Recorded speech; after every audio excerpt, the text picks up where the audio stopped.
Welcome to global education. National movements in India revision, ये chapter 4 है social studies का। यहाँ पर हम रिवीजन कर रहे हैं, तो आपने अगर हमारा प्रीवियस वीडियो देखा है तो उसमें हमने डिटेल में समझाया हुआ है। यहाँ पर हम क्विक रिवीजन के तौर से ये वीडियो बनाया है। इंट्रोडक्शन। ब्रिटिशर्स इंडिया में 100 सालों से थे। उनको इंडिया के सारे disputes, rivalry, internal disputes, rivalry, political condition, सब चीज़ के बारे में पता था।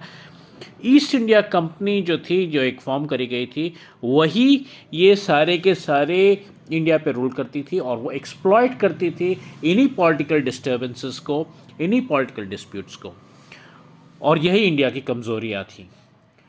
और उसने इस्टेब्लिश करी थी supremacy by a common administrative structure, और इस सुप्रीमेसी को उसने करा था by common laws, administration, legal system, जो ब्रिटिश सिस्टम के ऊपर आधारित था। एडमिनिस्ट्रेटिव स्ट्रक्चर उसने ऐसा बनाया था जिससे ब्रिटिशर्स को की प्रॉस्पेरिटी होती थी और इंडियंस का एक्सप्लॉयटेशन होता था और इंडियंस को इसका खामियाजा भुगतना पड़ता था। Factors and causes of uprising of 1857, the great national uprising.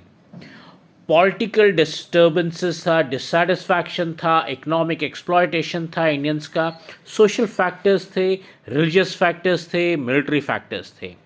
Immediate cause था जो introduction of royal Enfield rifle थी इन द इंडियन आर्मी, उससे ये सारा कुछ स्टार्ट हुआ। प्रोमिनेंट रेवोल्यूशनरीज या फ्रीडम फाइटर्स ऑफ 1857 थे नाना साहेब, तात्या तोपे, राजा कंवर सिंह, रानी लक्ष्मीबाई, बहादुर शाह जफ़र, और पहला आदमी जो शहीद हुआ इसमें वो थे मंगल पांडे। इफ़ेक्ट्स ऑफ 1857, इससे क्या इफ़ेक्ट आया? End of east India company rule ख़त्म हो गया इंडिया में। डायरेक्ट रूल आया क्राउन का, यानी कि ब्रिटिश के महाराजा या महारानी, उस टाइम पे क्योंकि महारानी थी इसके लिए क्वीन विक्टोरिया का डायरेक्ट रूल आया। Change in the administrative, social, religious policies. 1857 की अपराइजिंग के फेलियर के कॉजेज क्या थे? नंबर 1, वो एक टाइम से पहले स्टार्ट हो गया, कोई सेंट्रल लीडरशिप नहीं थी, इनसफिशिएंट और अनसोफिस्टिकेटेड पुराने ज़माने के वेपन्स थे क्योंकि पैसा नहीं था। सेल्फ सेंटर्ड इंटरेस्ट थे रेवोल्यूशनरीज के, मैं इसके साथ मिलके ब्रिटिशर्स के अगेंस्ट में फाइट नहीं करूँगा, मेरा और इसका आपसी दुश्मनी है ड्यू टू XYZ रीज़न। बहुत सारे इंडिया में डाइवर्सिटीज़ थी और उसी चीज़ का तो इंग्लैंड वाले फ़ायदा उठाते थे। नेशनलिज्म नहीं था ज़्यादा, lack of suitable organise, coordinated, cohesive, strong popular leadership नहीं था। बॉयकॉट ऑफ इंडिजिनस मूवमेंट, इसके बाद में ये सब चीज़ें आती है, बॉयकॉट एंड इंडिजिनस मूवमेंट्स। तो बॉयकॉट क्या होता है? इंडियन नेशनल मूवमेंट स्टार्ट हुई, बॉयकॉट इसमें आया। बॉयकॉट ऑफ फॉरेन यानी कि ब्रिटिश गुड्स। इंडिजिनस स्टार्ट हुआ यानी कि जो आप आज के दिन पे जैसे मेक इन इंडिया पॉलिसी है प्रेजेंट इंडियन गवर्नमेंट की, उस तरीके से आप देखिए तो आपको समझ में आ जाएगा। स्वदेशी मूवमेंट स्टार्ट हुआ कि जो इंडियन आर्टिजन्स को ब्रिटिशर्स ने ख़त्म कर दिया था उनको वापस प्रमोट करा गया, और जो इंडिया में चीज़ें बनती थी, जो दुनिया भर में चलती थी, दुनिया भर में एक्सपोर्ट होती थी, उस ज़माने में भी इंडिया की जो सुप्रीमेसी थी उसको वापस रिवाइव करने की कोशिश करी गई। भाग बंग मूवमेंट 1905 में आई, और ये सब क्यों हुआ? रीजंस थे British policy of divide and rule, Britishers की मैक्लीवियन पॉलिसीज। भाग बंग मूवमेंट 1905, भाग बंग, बंगाल जो था वो एक बहुत बड़ा प्रोविंस था। अगर आज के ज़माने का आप स्टेट्स देखें तो Bengal plus Bihar plus Orissa plus Bangladesh जो एक सेपरेट कंट्री है, और बंगाल जो था वो नेशनल अवेकनिंग का सेंटर था। Bengal was the impetus and thought of national movements, सब कुछ यहाँ से स्टार्ट हुआ था। 1857 का रिवोल्ट में हिंदूज एंड मुस्लिम्स इकट्ठे आए थे अगेंस्ट द ब्रिटिशर्स, तो इसके लिए divide and rule, communalism, division among people, ये सब ब्रिटिशर्स ने इंट्रोड्यूस किया। भाग बंग मूवमेंट 1905। लॉर्ड कर्जन वायसरॉय थे इंडिया के 1899 से लेके 1905 तक, और अक्टूबर 16, 1905 को उन्होंने डिक्लेयर किया कि because of the administrative efficiency Bengal को दो पार्ट में डिवाइड करा जाता है, east and west Bengal.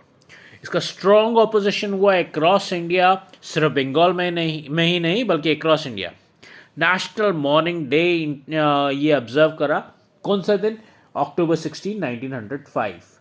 Bengal और पूरे इंडिया वालों में ये डिवीज़न को कर्टेल करने के लिए बहुत आवाज़ें उठी, नेशनलिस्ट फीलिंग जागृत हुई इंडिया में। हिंदूज़ और मुस्लिम्स ने एक दूसरे के हाथों पे राखी बांधी अक्रॉस बंगाल और अक्रॉस इंडिया, जिससे unity in Hindus and Muslims की सामने आई। अब कैरेक्टरिस्टिक्स पे आते हैं भागबंग मूवमेंट। तो स्वदेशी को अडॉप्ट किया गया, Indian goods, Indian industry, Indian artisans के लिए बेनिफिशियल हुआ। क्लॉथ और दूसरी इंडियन इंडस्ट्रीज़ का रिवाइव हुए, उनको फ़ायदा हुआ। फॉरेन गुड्स यानी कि ब्रिटिश गुड्स का बॉयकॉट हुआ। ब्रिटिश इंडस्ट्री पूरी तरह से इफ़ेक्ट हुई, चाहे cloth, sugar, shoes, cigarette, tobacco, इस तरह की जो भी चीज़ें इंग्लैंड से इंपोर्ट हो रही थी वो रिड्यूस हुई और स्टॉप भी हुई। इंडिया में नेशनल एजुकेशन वापस रिवाइव करी गई, और इसका जो असर था वो सिर्फ बंगाल में ही नहीं बल्कि पंजाब, यूपी, एमपी, बॉम्बे यानी मुंबई, मद्रास यानी चेन्नई, सब जगह इसका इफ़ेक्ट फील किया गया। गुजरात में भी, गुजरात उस समय बॉम्बे यानी कि मुंबई के अंडर आता था। भागबंग मूवमेंट की जो गूंज थी वो ब्रिटिश पार्लियामेंट में भी पहुंची।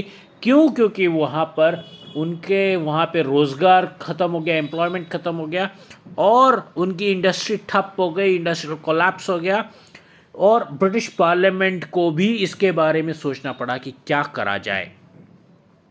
उनको फोर्स किया गया ये चीज़ सोचने के लिए। 1911 में बंगाल का डिवीज़न जो था उसको स्क्रैप कर दिया गया, बंगाल वापस यूनाइटेड हो गया। इसका ये तो हो गया इंग्लैंड के तौर से इसका इफ़ेक्ट या कॉन्सिक्वेंस। अभी इंडिया के पॉइंट ऑफ व्यू से इसका इफ़ेक्ट या कॉन्सिक्वेंस जो है वो है, it was moral boosting, memorable victory, यादगार, रिलेंटलेस यूनाइटेड एफर्ट्स से ये विक्ट्री आई। एक दिन में नहीं आई, बहुत लंबे समय से आई, 1905 से लेकर 1911 तक। न्यू अवेकनिंग थी, जागरूकता की कॉल थी, जागो, ब्रिटिश रूल के खिलाफ जागो। मुस्लिम लीग 1906, लॉर्ड मिंटो जो थे वो, फिर इंडियन वायसरॉय और उसके वज़ीर, दीवान Morley, personal minister Dunlop Smith, ये सब ने प्लान करा कि इंडियन नेशनलिज्म को क्रश करें। कैसे क्रश करें? डिवाइड एंड रूल पुरानी पॉलिसी थी, हिंदूज वर्सेस मुस्लिम्स, और भी सारी डाइवर्सिटीज़ तो पता ही है आपको, इंडिया डाइवर्सिटीज़ से भरा हुआ था। नेशनल फाइट जो थी उसने स्ट्रेंथ गेन करी। ब्रिटिश ने फेवर किया अपर क्लास मुस्लिम्स का, और उनको कन्विंस किया कि आपको एक सेपरेट मुस्लिम ऑर्गेनाइजेशन या मुस्लिम पार्टी, जो बाद में आई एज मुस्लिम लीग 1906 में, वो चीज़ क्रिएट होती है। उस चीज़ को प्रमोट किया ब्रिटिशर्स ने। ये लॉर्ड मिंटो, उनके वायसरॉय जो थे वो दीवान मॉर्ली और डनलप स्मिथ, इन सब ने मिलके, और सेपरेट वोटिंग राइट्स आप मांगिए, सेपरेट वोटिंग सेंटर्स मांगिए। और उनके इम्पॉर्टेंट लीडर्स थे आगा खां जो एक रिलीजियस लीडर थे, नवाब of Dhaka Salimullah Khan, father of Muslim League या क्रिएटर ऑफ पाकिस्तान या पार्टीशन ऑफ इंडिया का असली जो फादर है वो कौन था, एज पर द हिस्टोरियंस या as per the newspapers of that time. तो वो उसके बारे में भी हम यहाँ पे डिस्कस करेंगे। आपको अगर कोई क्वेश्चन आए तो वो आप यहाँ से आप उसका आंसर दे सकते हो। मिंटो, इन्होंने मुस्लिम्स को अपना एसोसिएट्स बताया, उनको अपना एसोसिएट्स कंसिडर किया। Divide and rule, Hindus versus Muslim, पुरानी पॉलिसी। हिंदूज और मुस्लिम्स के बीच में कॉन्फ्लिक्ट इंक्रीज करा, बढ़ा दिया। बिलीफ ऑफ हिस्टोरियंस था कि मुस्लिम लीग का जो फादर था कम्युनलिज्म का या मुस्लिम लीग का, वो मिंटो था। Real father, real brain child उसका था मुस्लिम लीग, ना कि इंडियंस का, जैसे हमने आपको बताया कि आगा खां का या सलीमुल्लाह खां का नहीं, बल्कि इन्होंने प्लांट किया था। और real father of Muslim league Minto थे। ठीक है, this is the belief of the historians. और रियल क्रिएटर ऑफ पाकिस्तान या इंडिया का पार्टीशन करने वाला भी मिंटो ही था। ये यहीं से ये सीड बोया गया था। मोहम्मद अली जिन्ना या रहितमुल्ला खां, रहितमुल्ला असली फादर नहीं थे मुस्लिम लीग के, या ये पाकिस्तान बनाने के या इंडिया के पार्टीशन के रियल कॉज नहीं थे, बल्कि मिंटो था। कॉन्स्पिरेसी थी मुस्लिम्स। कॉन्स्पिरेसी के तौर पे इन्होंने क्या किया कि एनुअल कॉन्फ्रेंस जिस दिन कांग्रेस की थी, उसी दिन इन्होंने मुस्लिम लीग का एनुअल कॉन्फ्रेंस भी ऑर्गेनाइज करा, ताकि जो मुस्लिम्स हैं वो अपने मुस्लिम लीग के वहाँ पे जाए और कांग्रेस में ना जाए। तो यहाँ से भी इन्होंने फूट पैदा करी, और ये कॉन्स्पिरेसी थी इनकी। जो birth and development of extreme revolutionary movements, इसका जो स्पार्क बैकग्राउंड में था वो था cancellation of partition of Bengal. बहुत बड़ी विक्ट्री थी, बहुत इंस्पायरिंग विक्ट्री थी, और बहुत लोग इससे प्रोत्साहित हुए। तो 1907 में कांग्रेस की कॉन्फ्रेंस होती है सूरत में। उसमें पार्टी को दो भाग में बांटा जाता है, जहाल radicals and Mawal moderates. Opposition जो था ये बहुत ज़्यादा था, क्योंकि प्रैक्टिस जो थी वो रेजोल्यूशंस की रिक्वेस्ट के तौर पे कांग्रेस करती थी, तो उसका बहुत भारी ऑपोजिशन होता था। इसकी वजह से ये हुआ। इसमें प्रोमिनेंट लोग आए, लाल बाल पाल, और ये जो था, ये तीनों की तिगड़ी ने ट्रायो रैडिकल एटीट्यूड लगाया, और जो युवा थे उनमें एक नया जोश भर गया, और एक नई जागरूकता पूरे इंडिया में फैल गई, नई लाइफ आ गई, और लेथार्जिक पॉलिसीज़ जो थी इंडियन कांग्रेस की, वो यहाँ से चेंज होती हैं। स्वराज मेरा जन्मसिद्ध अधिकार है, freedom is my birth right, and I will have it anyway. Lokmanya बाल गंगाधर तिलक ने ये स्लोगन दिया, और ये स्लोगन जो था बहुत ही ज़्यादा फेमस हुआ, और बहुत ही ज़्यादा लोग इससे इंडियन फ्रीडम में एसोसिएट हुए इस स्लोगन की वजह से। एक्सट्रीम रेवोल्यूशनरी या यूथ ग्रुप्स इसमें आए, जो अपनी जान देने के लिए तैयार थे और जान लेने के लिए तैयार थे इंडिया की मातृभूमि के लिए। फियर्स रेवोल्यूशनरी मूवमेंट स्टार्ट हुए इंडिया में, और ये पूरे अलग अलग कंट्रीज़ में स्प्रेड हुए। जहाँ जहाँ कॉलोनाइजेशन था, दुनिया भर में ग्लोबलाइजेशन हो गया इस रेवोल्यूशनरी मूवमेंट्स का। Birth and development of extreme revolutionary movements, इसमें प्रोमिनेंट लोग थे वासुदेव बलवंत फाड़के, जो फर्स्ट रेवोल्यूशनरी थे इंडिया के। Two brothers Damodar and Balkrishna Chapekar, Veer Savarkar, Badrinath Ghosh, Khudiram Bose, Prafulla Chaki, Ram Prasad Bismil, Ashfaqulla Khan, Chandrashekhar Azad, शहीद भगत सिंह, शिवराम राजगुरु, सुखदेव, बटुकेश्वर दत्त, रोशन सिंह, और लिस्ट आगे बहुत लंबी चलती है। रेवोल्यूशनरी एक्टिविटीज़ स्प्रेड होती हैं across India. Maharashtra, Bengal, Punjab, Bihar, Orissa, Gujarat, Rajasthan, Madras, UP, MP, पूरे इंडिया में। कैसे? मित्र मेला सोसाइटी, अभिनव भारत समाज, अनुशीलन समिति, इस तरीके की ऑर्गेनाइजेशंस आती हैं, वो इसको स्प्रेड करती है। अंजुमन ए मुहालाने वतन, इंडियन पेट्रियट्स एसोसिएशन, जो बाद में बन जाती है भारत माता, इस तरह की रेवोल्यूशनरी एक्टिविटीज स्प्रेड करती हैं। फर्स्ट फेज़ में न्यूज़पेपर्स, मैगजीन्स से इन एक्टिविटीज़ को प्रोत्साहन मिलता है, उनको स्प्रेड किया जाता है, जैसे संध्या, युगांतर, नवशक्ति, वंदे मातरम, केसरी, मराठा, इस तरह की न्यूज़पेपर्स से। उसके बाद में ये अलीपुर मैसेकर होता है, हावड़ा मैसेकर होता है, ढाका मैसेकर।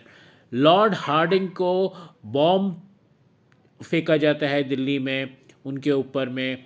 नवंबर 13, 1909 को अहमदाबाद रायपुर दरवाज़ा में बॉम्ब फेंका जाता है वॉइसरॉय मिंटो के ऊपर। सेकेंड फेज़ में 1920 से लेकर 1942 तक काकोरी लूट केस आता है, लाहौर मैसेकर आता है, बॉम्ब ड्रॉपिंग आता है सेंट्रल पार्लियामेंट दिल्ली पे। फिर आते हैं जो आर्म्ड रेजोल्यूशन के पायनियर थे गुजरात में, fierce revolutionary movements in Gujarat हम पढ़ रहे हैं अभी। तो गुजरात में जो पायनियर थे श्री अरबिंदो घोष, वो ज़्यादातर बिहाइंड द कर्टन रहते थे, पीछे से ही अपनी एक्टिविटी करते थे। उनके जो ब्रदर थे बरिंद्र कुमार घोष, उनके ब्रदर जो थे वो फ्रंट में रहते थे और सामने आते थे और वो लीड करते थे फ्रंट से। 1902 में ये दोनों भाई गुजरात आते हैं और गुजरात आके साउथ गुजरात की तरफ चले जाते हैं। इनके जो एक बहुत ही काबिल दोस्त थे वो थे छोटू भाई और अम्बू भाई पुरानी। वरिंद्र कुमार जो है सकरिया स्वामी से मिलते हैं नर्मदा के किनारे पे। जो सकरिया स्वामी थे वो लक्ष्मीबाई के साथ में 1857 में युद्ध लड़ चुके थे, फर्स्ट वॉर ऑफ इंडिपेंडेंस में शामिल हुए थे। और ये इन्वॉल्व करते हैं मिडिल क्लास के युवा बच्चों को। बड़ौदा, चरोतर, खेड़ा, अहमदाबाद, मेहसाना, इस तरह ये सारे लोकेशंस के बच्चों को इन्वॉल्व करते हैं, यूथ को। और लॉर्ड मिंटो की बग्गी जो वॉइसरॉय थे उस टाइम पे, उनके ऊपर अहमदाबाद में रायपुर दरवाज़ा के पास में बॉम्ब फेंका जाता है। स्कीम ऑफ रेवोल्यूशन जो था, एक बुक लिखी श्री अरबिंदो घोष ने जिसका नाम था भवानी मंदिर। गुजराती उसका ट्रांसलेशन हुआ और उसको दक्षिणा जर्नल में पब्लिश करा गया। और उन्होंने उसके अलावा और भी बुकलेट्स वगैरह लिखी रेवोल्यूशन के लिए, कैसे कैसे चीज़ें बनाएं, कैसे बॉम्ब्स बनाएं, क्या कुछ करें। और उसको ब्रिटिशर्स से छुपा के रखने के लिए, ताकि ब्रिटिशर्स की नज़र में न आए, वो पब्लिश किया गया इस तरह के नामों में: देसी वनस्पति दवाओं, नहवाने का साबुन बनाने की रीत, नहवानो साबुन बनावनी रीत, कसरत, गुलाब नो किस्सो, कायदा नो संग्रह, इस तरह के नाम से उनको पब्लिश करा गया ताकि वो ब्रिटिश गवर्नमेंट की निगरानी में ना आए। और गंगनाथ विद्यालय चाणोद में इस्टेब्लिश करा गया सीक्रेट रेवोल्यूशनरी एक्टिविटीज़ के लिए। बहुत सारे गुजराती यूथ जो थे उन्होंने ये सब चीज़ों को ज्वाइन करा। स्टर्न एक्शन लिया गया गवर्नमेंट के द्वारा इन यूथ के ऊपर। लेकिन लड़ाई यहाँ पे समाप्त नहीं होती है। ब्रिटिशर्स को रियलाइज़ हो गया कि सप्रेशन जो है वो दबाने से कुछ नहीं होगा, उसका दिन ख़त्म हो रहे इंडिया के ऊपर राज्य करने के। ये रेवोल्यूशनरी मूवमेंट्स जो थी, ये जो इंडिया में स्टार्ट हुई, ये अलग अलग कंट्रीज़ में भी स्प्रेड हुई। और मकसद क्या था? इंडिया के लिए आज़ादी ब्रिटिशर्स से। ये स्प्रेड हुई England, Canada, America, Germany, France, Myanmar, Malaya, Singapore, Afghanistan, Russia. और इसमें इम्पॉर्टेंट एक्टिविस्ट, इम्पॉर्टेंट रेवोल्यूशनरीज जो थे वो थे श्याम जी कृष्ण वर्मा, मदन लाल ढींगरा, वीर सावरकर, लाला हरदयाल, उधम सिंह, राजा महेंद्र प्रताप, मैडम बीकाजी कामा, सरदार सिंह राणा, मौलाना अब्दुल्ला, मौलाना बशीर, चंपक रमन पिल्ले, डॉक्टर माथुर सिंह खुदा बख्श। रेवोल्यूशनरी एक्टिविटीज़ का इफ़ेक्ट क्या हुआ? जो डिफरेंट कंट्रीज़ में ये रेवोल्यूशनरी एक्टिविटीज़ हुई, उससे इंडिया में वापस ज़्यादा जोश भर जाता था। और इंडियन यूथ जो था 18 से 24 साल का, वो रैडिकल मोमेंट्स में इन्वॉल्व हुआ। अब जो यूथ थे वो अपनी जान देने के लिए और दूसरों की जान लेने से डरते नहीं थे, और अगर वो पकड़े जाते थे तो वो हंसी खुशी स्लोगन गाते हुए, इनकलाब जिंदाबाद, वंदे मातरम, इस तरह के स्लोगन्स गाते हुए वो शहीद हो जाते थे। और इनको ये जो थ्रिलिंग एक्ट्स होते थे, कहीं पे बॉम्ब फेंकना, कहीं पे कुछ करना, कहीं पे कुछ करना, ये इसको इनको बहुत अच्छे लगते थे और इनको पसंद भी आते थे। और अपनी मातृभूमि के लिए ये इंस्पिरेशन बने, और यंगर जनरेशन्स के लिए, और बहुत लंबे टाइम के लिए आगे के लिए भी ये इंस्पिरेशन बने। ये करते क्या थे फॉरेन से? ये लोग पिस्टल्स और आर्म्स इंडिया में स्मगल करते थे, इंग्लैंड से और भी अदर कंट्रीज से। वो कैसे? बेडिंग्स में छुपा के, कुक्स की बेडिंग्स में छुपा के ये ले आते थे। मदन लाल ढींगरा जो थे इंग्लैंड में, उन्होंने विलियम वायल को मारा। लाला हरदयाल 1907 में कैलिफोर्निया अमेरिका में उन्होंने इस्टेब्लिश किया इंडियन इंडिपेंडेंस लीग, जो बाद में बनी गदर पार्टी। इन्होंने वीकली पब्लिकेशन गदर भी पब्लिश किया, जो 4 लैंग्वेजेस में पब्लिश किया। तारकनाथ दास करतार सिंह जो थे, ये लाला हरदयाल को ज्वाइन कर लिए। चंपक रमन पिल्ले जर्मनी में, इन्होंने हिंद राष्ट्रीय स्वयंसेवक दल बनाया। 1907 में इन्होंने प्लान बनाया कि इराक को हेडक्वार्टर बनाएंगे और इंडिया के ऊपर अटैक करेंगे। मैडम बीकाजी कामा स्टुअर्टगार्ट जर्मनी में इंटरनेशनल सोशलिस्ट कॉन्फ्रेंस में पहली दफ़े उन्होंने इंडियन नेशनल फ्लैग बनाया और हॉइस्ट करा। नारी कहीं पीछे नहीं रह जाए, इसके लिए मैडम बीकाजी कामा को ज़रूर याद रखिएगा। इनकी और डीड्स बताते हैं तो राजा महेंद्र प्रताप जो थे अफ़गानिस्तान में, उन्होंने बनाया राष्ट्र प्रमुख, और प्रोविजनल इंडिपेंडेंट गवर्नमेंट इंडिया की इस्टेब्लिश कर दी इन्होंने अफ़गानिस्तान से। इनको ज्वाइन किया बरकतुल्ला ने, आबिदुल्ला ने, मौलाना बशीर, शमशेर सिंह, डॉक्टर माथुर सिंह, इस तरह के लोगों ने इनको ज्वाइन किया। और ये गवर्नमेंट जो बनी, इसने बहुत सारे एफर्ट्स किए। रशिया से हेल्प मांगी, टर्की से हेल्प मांगी, टर्किश चीफ अनवर पाशा और उसके गवर्नर से भी मिले। गालिब नामा एक कॉन्स्पिरेसी लिखी गई, रेशमी रुमाल, सिल्क हैंकरचिफ पे, सारे के सारे मुस्लिम्स को यूनाइट करने के लिए और क्रिश्चियंस के अगेंस्ट में लड़ने के लिए। गोल्डन स्ट्रिप के ऊपर इन्होंने अपना सिग्नेचर करके रशियन ज़ार को भेजा कि आप इंग्लैंड के साथ सारी टाइज ख़त्म कर दीजिए। टॉट्स्की रशियन रेवोल्यूशनरी जो था, उसने सारी प्लेज कर दी कि मैं इंडियन रेवोल्यूशनरीज़ को सपोर्ट करूंगा। इसके अलावा सोनलाल पाठक ने बर्मा में, परमानंद स्वामी सिंगापुर में, करमत मारू और तोशनिका स्ट्रीमर इवेंट्स, ये सब चीज़ें जो थी बहुत ही मोटिवेशन और इंस्पिरेशन देती थी इंडियन रेवोल्यूशनरीज़ को, जो इंडिया में और बाहर रहते थे दोनों को, ताकि वो अपने मातृभूमि इंडिया के लिए लड़ सके against the Britishers. Morley Minto reforms 1909, of course divide and rule adopt किया जा रहा था। एनिमिटी, दुश्मनी हिंदूज़ एंड मुस्लिम्स में क्रिएट करी जा रही थी ब्रिटिशर्स के द्वारा। 1909 में मुस्लिम डेलीगेशन जो आगा खान जी के अंडर गया, वायसराय मिंटो को मिला, इंडियन वज़ीर मॉर्ले को भी मिला, और रिफॉर्म्स जो थे वो आए, Morley Minto reforms. Of course ये स्टार्ट भी तो इन्होंने ही करा था, मिंटो मॉर्ली, इन्हीं ने तो ये स्टार्ट किया था मुस्लिम लीग को, इन्होंने तो इनको अपने एसोसिएट्स बनाया था, और ये रिफॉर्म्स कहलाए मॉर्ली मिंटो रिफॉर्म्स। ब्रिटिशर्स ने इनको एक्सेप्ट कर लिया, ऑफ कोर्स करेंगे ही, क्योंकि इनका ही तो ये बीज बोया हुआ था, और इनको सेपरेट इलेक्टोरेट प्रोवाइड करा गया। अराइवल ऑफ गांधी जी 1915, गांधी जी आपको पता ही है कि पोरबंदर में रहते थे। पोरबंदर से वो इंग्लैंड गए, इंग्लैंड में उन्होंने पढ़ाई करी, वहाँ से वो साउथ अफ्रीका गए, वहाँ पे उन्होंने सत्याग्रह करा रेसिज्म के अगेंस्ट में साउथ अफ्रीका में। और फिर वो इंडिया आए। उनके पॉलिटिकल मेंटर थे गोपाल कृष्ण गोखले, उनके गुरु।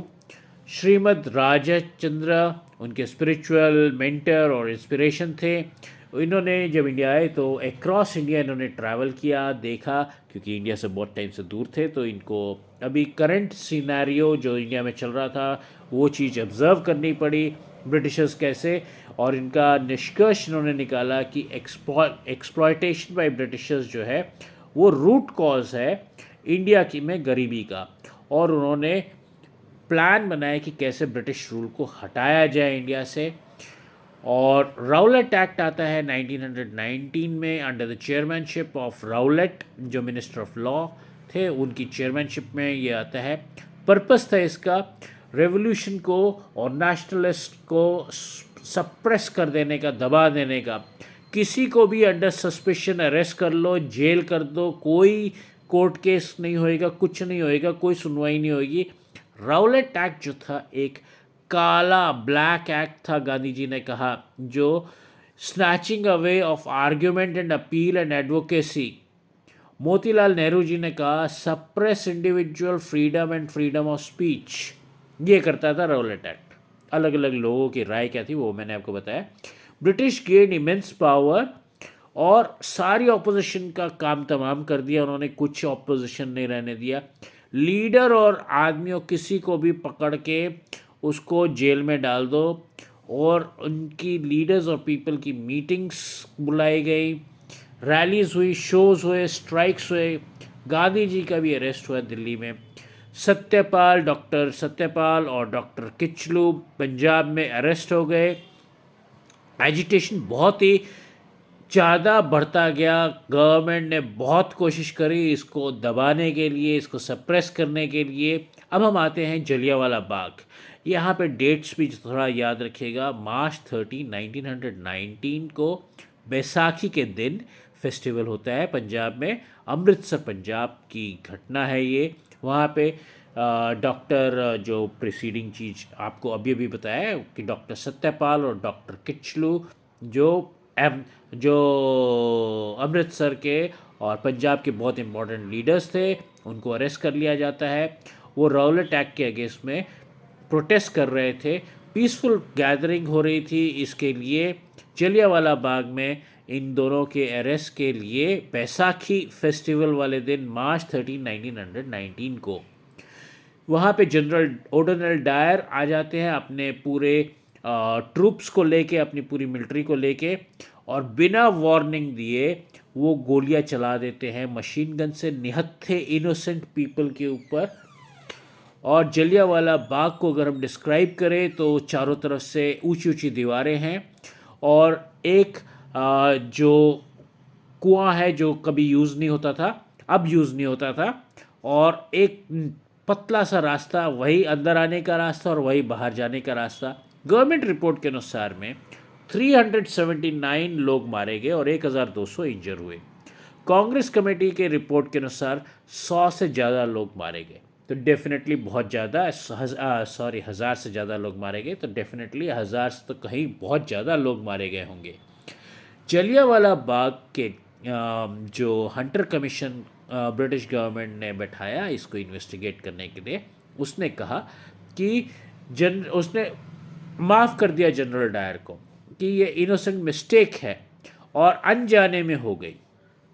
जनरल डायर इंग्लैंड वापस गए, वहाँ पे उनको ऑनर किया गया, उनको स्वॉर्ड दिया गया और 2000 ब्रिटिश पाउंड्स दिए गए, जो बहुत बड़ी रकम होती थी तब। टेरिबल शॉक था ये इंडियंस के लिए इन ह्यूमन एक्ट के ऊपर। जनरल डायर के उनको रिवॉर्ड दिया गया, उनको सम्मानित किया गया, उनको स्वॉर्ड दिया गया। गांधी जी की टोटल फेथ खत्म हो गई ब्रिटिश गवर्नमेंट से, और इसने इंडिया को, पूरे इंडिया को यूनाइट किया। किसने? जलियांवाला बाग मैसेकर ने। और यही ग्राउंड बना आगे नॉन कोऑपरेशन मूवमेंट के लिए।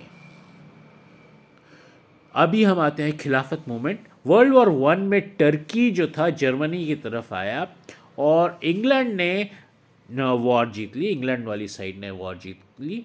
तो ऑफ कोर्स ट्रीटी होती है और ट्रीटी में बहुत सारे unjust harsh terms and conditions लगाए जाते हैं लूजिंग पार्टी के ऊपर। तो सुल्तान ऑफ टर्की जो खलीफा था, मुस्लिम्स का हेड था, उसके ऊपर भी बहुत सख्त चीज़ें लगाई गई।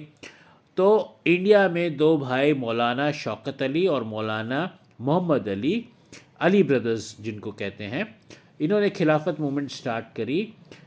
वो जो टर्की के खलीफा के सुल्तान के ऊपर जो अनजस्ट चीज़ें लगाई गई उसके अगेंस्ट में हिंदू मुस्लिम यूनिटी को दिमाग में रखते हुए गांधी जी ने कांग्रेस को रिक्वेस्ट किया कि आप खिलाफत मूवमेंट को सपोर्ट करिए और खिलाफत मूवमेंट काफ़ी प्रोमिनेंस में आ गई कांग्रेस के सपोर्ट के बाद में इंडिया में। नॉन कोऑपरेशन मूवमेंट 1920 से लेके 1922 तक आज तक जो कांग्रेस जो डिमांड कर रही थी वो था स्वशासन, self governance under the rule of the British empire. British empire के अंडर में ही हम अपनी गवर्नमेंट चलाएंगे। लेकिन दिसंबर 1920 में नागपुर कॉन्फ्रेंस ऑफ कांग्रेस ने नॉन कोऑपरेशन मूवमेंट को पास किया। अब जो डिमांड थी कांग्रेस की थी वो थी स्वराज्य, डिमांड फॉर इंडिपेंडेंट इंडिया। अब स्वशासन नहीं, स्वराज्य चाहिए था। नॉन कोऑपरेशन मूवमेंट के positive aspects, Hindu Muslim unity जो थी वो जोर पकड़ती है, स्ट्रेंथन होती है। स्वदेशी मेड आर्टिकल्स डिमांड करे जाते हैं, एम्फसाइज करे जाते हैं। चरखा स्पिनिंग व्हील घर घर पहुंच जाता है। तिलक स्वराज्य फंड में 1 करोड़ रुपया कलेक्ट करना होता है। एबॉलिश अनटचेबिलिटी, नेशनल एजुकेशन को स्ट्रेंथन किया गया। नेगेटिव एस्पेक्ट्स, गवर्नमेंट जॉब छोड़ी गई, स्कूल कॉलेजेस छोड़े गए स्टूडेंट्स द्वारा, बॉयकॉट किया गया लेजिस्लेचर का, गवर्नमेंट कोर्ट्स में रिज़ाइन कर दिया गया, लोकल सेल्फ गवर्नमेंट से रिजिग्नेशन हुआ, boycott government functions, rescind surrender government titles, boycott foreign British goods, cloth article, सब कुछ का बॉयकॉट हुआ। महात्मा गांधी जी केसर हिंद और रविंद्रनाथ टैगोर जी नाइटहुड सरेंडर कर देते हैं। इसके साथ ही सारे के सारे लीडर्स अपनी अपनी पोजीशन और टाइटल सरेंडर कर देते हैं। स्टूडेंट्स जो होते हैं वो कॉलेजेस और स्कूल्स को छोड़ देते हैं। National schools and colleges establish करे जाते हैं, जैसे कि काशी बिहार जामिया मिलिया इस्लामिया, गुजरात विद्यापीठ। फॉरेन कपड़े जो थे, बाहर के कपड़े, उनको आग लगा दी जाती है। स्वदेशी गुड्स का प्रोपोगंडा किया जाता है। इंग्लैंड से इंपोर्ट्स रिड्यूस हो जाते हैं drastically, cloth, footwear, luxurious items. पूरा का पूरा ब्रिटिश पार्लियामेंट हिल जाता है, शॉक वेव आ जाता है, बहुत भारी इकोनॉमिक लॉस होता है इंग्लैंड को। 1921 में ड्यूक ऑफ कायनात इंडिया आते हैं, उसकी विजिट को बॉयकॉट कर दिया जाता है। प्रिंस ऑफ वेल्स के ऑनर में सेरेमनी रखी जाती है, उसका भी बॉयकॉट हो जाता है। जब इतना बॉयकॉट होता है तो नेशनल एक्साइटमेंट हो जाती है, उत्साह हो जाता है। तिलक फंड में 1 करोड़ से ज़्यादा रुपए कलेक्ट हो जाते हैं। हिंदू मुस्लिम का जो मापोला रिवोल्ट था मालाबार में, हिंदू लैंडलॉर्ड्स एंड मुस्लिम फेजेंट्स का, उसको ब्रिटिश आर्मी सप्रेस कर देती है। पॉलिसी ऑफ सप्रेशन लाया जाता है। अनकंट्रोल्ड लाठीचार्ज होता है, फायरिंग होता है, कलेक्टिव अरेस्ट होता है, इनह्यूमन टॉर्चर होता है और अनसक्सेसफुली हिंदू और मुस्लिम की यूनिटी को ब्रेक करने की अटेम्प्ट करी जाती है ब्रिटिश गवर्नमेंट के द्वारा। फिर आता है चौरी चौरा इंसिडेंट। चौरी चौरा इंसिडेंट होता है फरवरी 5, 1922 को। चौरी चौरा से नॉन कोऑपरेशन मूवमेंट का विड्रॉल होता है। इसके लिए चौरी चौरा मूवमेंट बहुत इंपॉर्टेंट है, तो सुनिए क्या होता है। चौरी चौरा एक विलेज है गोरखपुर यूपी में। फरवरी 5, 1922 लोग रैली निकालते हैं। पुलिस उसके ऊपर गोलियां चला देती है, गोली नहीं गोलियां। पुलिस की बुलेट्स ख़त्म हो जाती हैं। पुलिस भाग के वापस अपने पुलिस स्टेशन में जाती है और उससे पहले लोग पुलिस के ऊपर अटैक कर देते हैं, तो पुलिस अपने पुलिस स्टेशन में वापस भाग के अंदर से दरवाज़ा बंद कर लेती है, लोग बाहर से दरवाज़ा बंद कर देते हैं पुलिस स्टेशन का और आग लगा देते हैं। 21 पुलिसमैन मारे जाते हैं। गांधी जी कहते हैं, I have committed a Himalayan blunder. Himalaya सबसे ऊंचा पहाड़ पर्वत शिला है पूरे दुनिया में। तो गांधी जी कहते हैं, I have committed a Himalayan blunder by giving the tool of satyagraha in the hands of people who do not understand the value of non violence. Gandhi ji non cooperation movement बंद कर देते हैं चौरी चौरा इंसिडेंट के बाद में। चौरी चौरा इंसिडेंट से नॉन कोऑपरेशन मूवमेंट बंद होती है।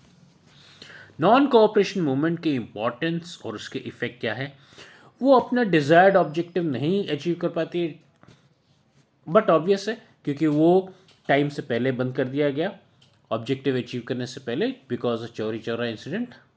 नेगेटिव एंड कंस्ट्रक्टिव एस्पेक्ट्स में वो लोगों को उनके राइट्स के बारे में अवेयर कर देती है और नेगेटिव एटमॉस्फेयर क्रिएट कर देती है गवर्नमेंट के खिलाफ। ऑपोजिशन लोगों को जागरूक कर देती है कि अपने राइट्स के लिए लड़ो, इनजस्टिस के खिलाफ खड़े हो।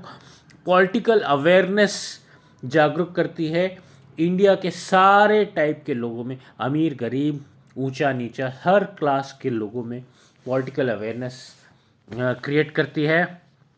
Faith in independence from Britishers, सब लोगों ने महसूस किया ये चीज़ को।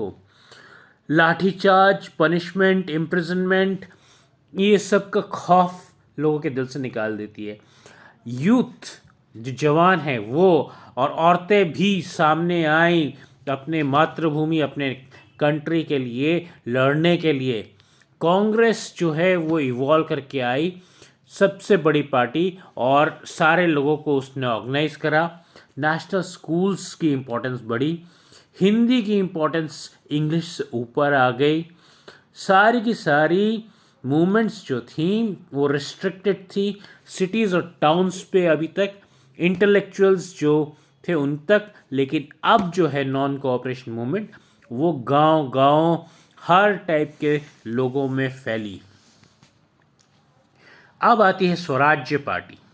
स्वराज्य पार्टी जो थी, जब नॉन कोऑपरेशन मूवमेंट को विड्रॉ कर लिया गया, तब जो लोगों में नेशनल अवेयरनेस क्रिएट करी गई थी उसको जागरूक रखने के लिए चित्तरंजन दास मुंशी और मोतीलाल नेहरू जी ने स्वराज्य पार्टी बनाई। उसका पर्पस था कि लेजिस्लेटिव असेंबली में सीटें लेना, जो गवर्नमेंट की अनफेयर पॉलिसीज़ हैं, लोगों के खिलाफ पॉलिसीज़ हैं, उसको ऑब्जेक्ट करना, अपोज करना और कंस्ट्रक्टिव एक्टिविटीज़ जो हैं उनको प्रमोट करना। जैसे गांधी जी की नॉन कोऑपरेशन मूवमेंट में से काफ़ी सारी कंस्ट्रक्टिव एक्टिविटीज़ थी, उनको भी प्रमोट करना। अनटचेबिलिटी को हटाना सोशल रिफॉर्म्स की एक्टिविटी है। हिंदू मुस्लिम यूनिटी, लिकर यानी कि दारू यानी कि शराब का प्रोहिबिशन करना, स्पिनिंग व्हील का रिवाइवल करना। 1923 नवंबर इलेक्शंस लड़े जाते हैं लेजिस्लेचर्स के लिए। स्वराज्य पार्टी इलेक्ट होती है central as well as provincial legislators पे क्लियर मेजॉरिटी के साथ। बंगाल में मेजॉरिटी नहीं मिलती, लेकिन वो एक स्ट्रॉन्ग पार्टी की तरह आती है सामने। मोतीलाल नेहरू जी इलेक्ट होते हैं सेंट्रल लेजिस्लेचर में। चित्तरंजन दास मुंशी जी इलेक्ट होते हैं बंगाल प्रोविंस में। वो बहुत सारे गवर्नमेंट बजट्स और ये सब को डिसअप्रूव करते हैं, अनजस्ट पॉलिसीज़ को के खिलाफ बोलते हैं और गवर्नमेंट को कंपेल करते हैं कि लोगों की प्रॉब्लम्स को देखे, एड्रेस करे। गवर्नमेंट को साइमन कमीशन 2 साल पहले अपॉइंट करना पड़ता है। स्वराज्य पार्टी एक बहुत डिसिप्लिन मैनर में फंक्शन करती है, बहुत हाई स्टैंडर्ड्स पार्लियामेंट में वो इस्टेब्लिश करके देती है, ब्रिटिश गवर्नमेंट को प्रूव करके देती है कि इंडियंस जो हैं वो भी कॉन्स्टिट्यूशनली और डेमोक्रेटिकली रूल कर सकते हैं। एजुकेटेड लोग जो है स्वराज पार्टी की तरफ अट्रैक्ट होते हैं। नेशनल इमर्जेंस, नेशनल अवेयरनेस जो है वापस री इमर्ज करती है लोगों में, और ये Swaraj party crucial role play करती है इंडिपेंडेंस की तरफ ले जाने के लिए इंडिया को। जून 1975 में चित्तरंजन दास मुंशी जी नहीं रहते, उनकी डेथ हो जाती है, स्वराज पार्टी वीक हो जाती है, कुछ मेंबर ब्रिटिश गवर्नमेंट को सपोर्ट करने लग जाते हैं, कुछ मेंबर्स नई पार्टी बना लेते हैं नेशनल पार्टी के नाम से। स्वराज पार्टी की जो इम्पोर्टेंस थी वो कम हो जाती है। 1926 इलेक्शंस में ज़्यादातर सारे मेंबर्स बुरी तरह से हारते हैं सिवाय मद्रास प्रोविंस के। बिपिन चंद्र पाल और सुरेंद्र नाथ बनर्जी क्रिटिसाइज करते हैं पार्टी को बहुत। और इसी के साथ हम इस चैप्टर के एंड में आते हैं। तो till the next chapter, good bye.